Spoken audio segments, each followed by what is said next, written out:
Ini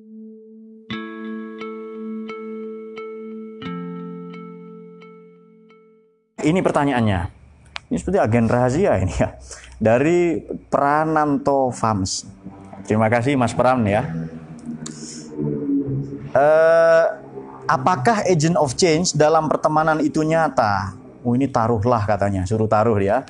Taruhlah kita berteman di lingkungan yang toksik. Ini pertemanan yang beracun ya. Yang banyak racunnya, jangan-jangan dia sendiri racunnya itu. Apakah kita mampu menjadi agen perubahan atau malah menjadi toksik juga? Bagaimana cara kita membentengi agar berteman tapi tidak terpengaruh? Baik, pertanyaan untuk penanya tadi. Apakah Anda orang yang gampang terpengaruh atau Anda tipe orang yang bisa mempengaruhi? Itu dia. Kalau Anda gampang terpengaruh, Anda murid. Kalau Anda orang yang bisa mempengaruhi, Anda syekh, Anda guru. Silahkan berteman dengan siapapun yang paling bejat sekalipun. Iblis-iblis lah suruh datang semua itu. Sama dengan Allah yarham Gusmi misalnya itu. Begitu Sayyidah Rabi'atul Adawiyah keluar dari makam Nabi, ketemu iblis itu. Hai iblis, hai katanya. Loh, kamu kok santai banget? Iya. Mulai sekarang saya tidak benci sama kamu, kata Sayyidah Rabi'ah itu. Kenapa? Karena hati saya sudah penuh cinta. Tidak bisa benci iblis. Bahkan, kenapa? Kalau membenci ciptaan Allah berarti membenci Allah juga. Nah ini orang tertentu loh ya. Kalau kita ikuti saja itu setan, kita jauhi, aduh mubin, kita ikuti itu saja. Apa concern dengan bihududis syar'i, biluzumi hududis syar'i. Kita concern dengan ini. Nah lingkungan yang beracun, katakanlah begini. Apa yang mula-mula harus kita lakukan kalau kita terperosok ke dalam jurang? Kalau Anda berada di dalam jurang, di dalam lubang, kok Anda masih menggali terus, itu perilaku yang keliru. Berhenti menggali, ya cepat naik. Gitu. Nah, jika demikian, silahkan penanya ini memilih Anda termasuk yang mana. Apakah Anda orang yang bisa mempengaruhi, di sini, atau orang yang mudah terpengaruh? Kalau Anda gampang jatuh cinta, misalnya, kalau Anda gampang misalnya,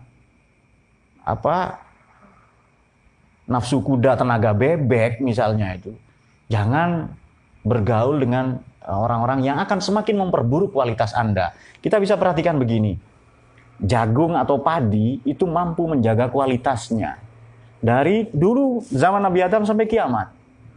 Jadi jagung ini menggenggam kualitas jagungnya meskipun sebutir, meskipun satu bulir padi. Kalau padi pakai bulir biasanya ya.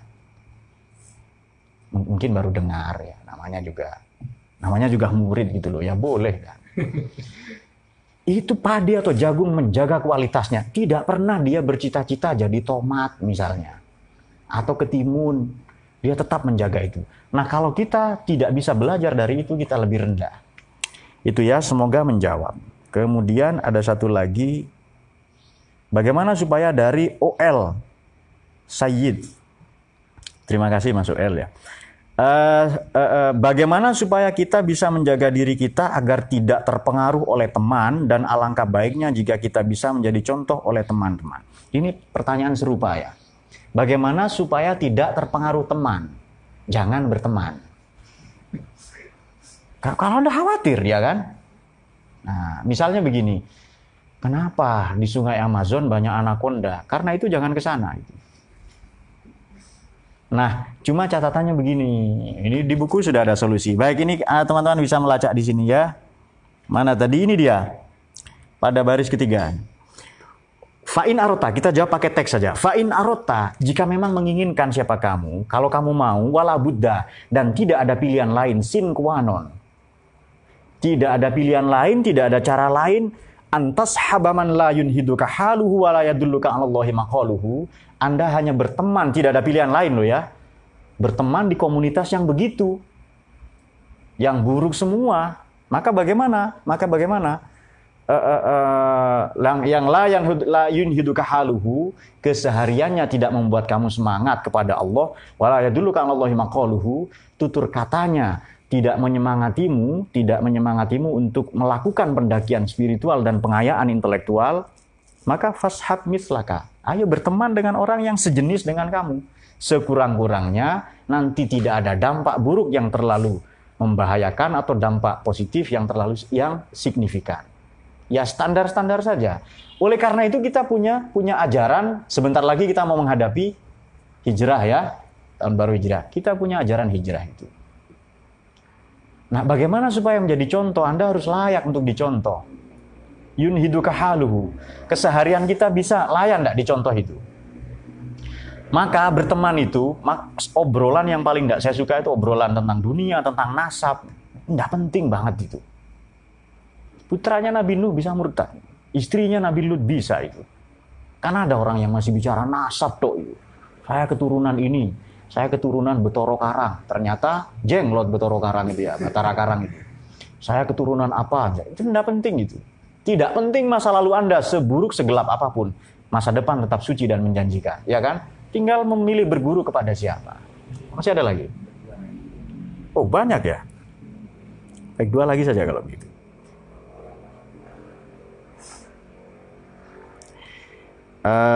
Ini dari Ahmad. Wah, ini dari Panglima Janda Nusantara ya, dari Ustadz Muhammad Amin. Ini dari Singkawang, jauh sekali ini. Baik, pertama dari Ahmad Dedi Haryono. Saya dulu pernah sama Anda di Madura. Ini ngapain sih di sana ya? Pertanyaan saya, apakah yang dimaksud hubungan Suhbatul Irodah itu seperti hubungan seorang mursyid dengan murid dalam dunia thariqah? Betul. Hanya saja saya tidak punya wewenang untuk menjawab itu, thariqah itu ya. Bahwa saya berthariqah, ya. Tarekat saya apa? Tarekat saya thariqatul ilmi. Bertarekat dengan ilmu itu, dengan akhlak itu ya. Apakah saya ikut tarekat tertentu? Ya, dan banyak itu ya. Tapi tarekat yang paling keren kata Imam Khalil bin Ahmad Al-Farahidi ya, beliau wafat tahun 170. Tarekat yang paling keren itu apa? Thariqatul ilmi, belajar. Sampai-sampai ada sahabat Nabi bertanya pada Kanjeng Nabi begini. Nabi bertanya kepada para sahabat, Atadruna manit taib? Kalian tahu nggak siapa orang yang bertobat itu? Status tobat, orang yang mendapatkan predikat orang yang bertobat itu siapa? Para sahabat menjawab sebagian, ya hanya Allah dan Nabinya yang tahu. Lalu Nabi menjawab begini, Mantaba, orang yang mengklaim telah bertobat, walam yata'allamil ilma, tapi tidak mau belajar atau melakukan pengayaan intelektual, laisa bitaibin, tidak dianggap bertobat. Artinya nomor 1 ilmu. Nabi Adam disujudi para malaikat karena ilmu. Nabi Adam ini di Quran 25 kali disebutkan. Nomor 1 yang pertama kualitas ilmu. Wa'allama Adam al-asma'a kullaha summa 'aradahum 'alal malaikat. Allah mengajarkan itu ilmu laduni itu. Dan meminta kepada beliau alaihissalam Nabi Adam untuk menanyakan kepada para malaikat.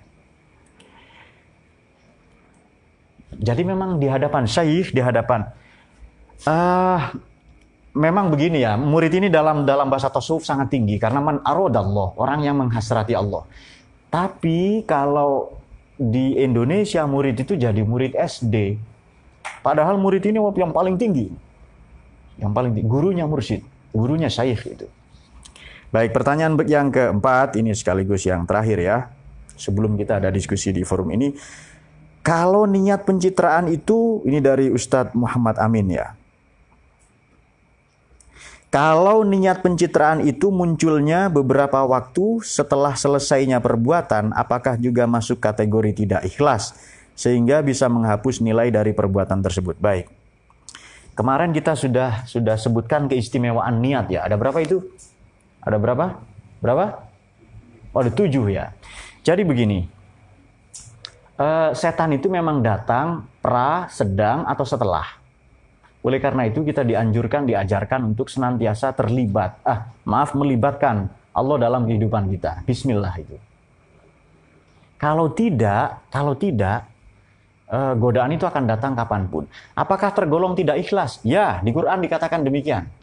Bagaimana itu? Qaulun ma'rufun wa maghfiratun khairun min shadaqatin yatsba'uha adza. Perkataan yang baik, wa maghfirah dan ampunan lebih baik daripada sedekah yang diungkit-ungkit. Kamu itu kalau bukan saya yang ngajar, kamu nggak pinter loh ya. Kamu nggak sarjana kamu itu. Kamu memang kelihatannya pinter, tapi kepalamu yang bodoh misalnya. Gini masjid kalau bukan saya nyumbang nggak selesai nih. Nah itu juga.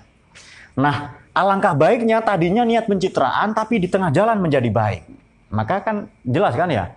Ittaqillah haitsu ma kunta Bertakwalah kepada Allah dimanapun berada. Wa atbi'is sayyi'atal hasanah. Ikuti perbuatan buruk dengan perbuatan baik karena tamhuha.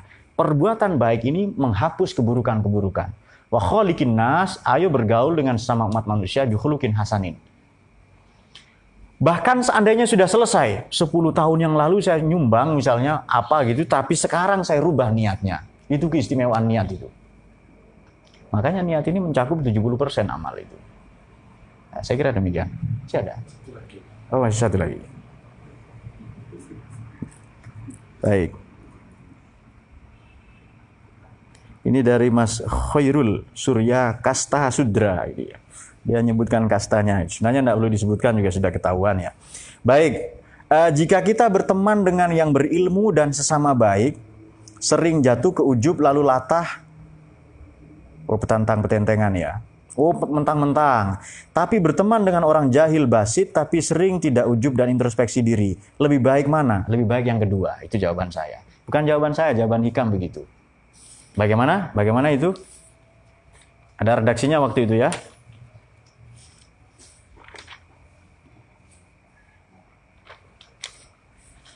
Lebih baik berteman dengan orang yang jahil basit itu apa sih? Kemarin juga sudah kita singgung ya. Ketemu nggak itu? Di pembahasan-pembahasan sebelumnya itu. Ya intinya itu. Jadi berteman dengan hikmah. Halaman berapa? Oh, halaman 32. Oke. Nah, kelihatannya ini Mas Khairul Surya ya. Baik. Wala antashab jahilan la yardo an nafsihi khairun laka min antashab aliman yardo an nafsihi fa ayyu ilmin li alimin yardo an nafsihi wa ayyu jahlin li jahilin la yardo an nafsihi. Berteman dalam hal ini juga berguru ya, bersahabat dan berguru dengan orang bodoh yang la yardo an nafsihi, yang tidak memperturutkan nafsunya, khairun adalah lebih baik laka bagimu min antashab aliman, daripada berteman dengan orang alim, intelek, banyak gelarnya, tetapi yardo an nafsihi, dia senantiasa memperturutkan nafsunya. Fa ayyu ilmin li alimin, ilmu macam apa kalau dia yang ia miliki kalau masih memperturutkan nafsu? Kebodohan macam apa? Artinya tidak dianggap bodoh kalau dia tidak memperturutkan nafsu. Baik, saya kira itu. Sudah? Saya kira demikian, semoga terjawab semua kegelisahan itu ya. Saya sebenarnya nunggu ada pertanyaan dari para jomblo ya, tapi mungkin di pertemuan yang akan datang. Wa yafiqna ila sabilil anbiya wal mursalin wa la minkum. Baik, kita teruskan dengan diskusi dengan teman-teman di sini, silakan.